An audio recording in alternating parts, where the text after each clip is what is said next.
Basically, I made a set of trailing irons back here. It basically welded the rear end. But I used these big old heavy tie rods off of the original 2.5 ton pulp truck on the front steering rods. Yeah. And what I did was made a plate and I cut the steering arm off where it beveled in, and I welded it to the back here so it's got the bevel. Yeah. And there's my tie rod. Sweet. I've got adjustment. Yeah. So I can adjust it this way and that way. Yeah. And I just made this out of some of the scrap pipe from a frame and boxed them all in. And then I set me up a pan hide bar here. Used some 3/8 steel, made a couple plates. Welded them all in. There's my pan hide bar. Tractor supply store. Yeah. Shocks came out of the same vehicle the rear end came out of, and they were brand new. I just cleaned them up and painted them, and I cut the tops of them off because I dented the tops trying to take it off, but that gives it a little bit more clearance. Yeah.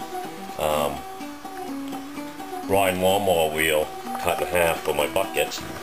Riding lawnmower wheel. Yeah. The big tire, and I just split it. Yeah. I cut the center out of it, and here's the end of it.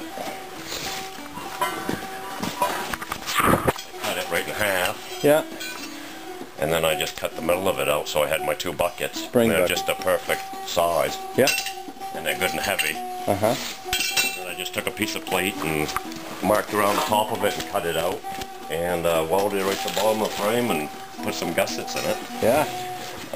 Shock mounts, this is a good heavy pipe. Right. So I drilled right through it, and that's my shock mount right there. So if I ever replace it, I just put a new bolt in. Yeah. I welded these shock mounts on the back side, and then I welded this plate onto my bucket. Yeah. So that I had them. The coil spring buckets a guy gave me, they're actually stock car ones. Yeah. And he gave me the coil springs, 170 pound rate, 5-pound rated ones. Yeah. So the back end, as far as the suspension goes, is pretty much buttoned up. Yeah. Oh, that's honking.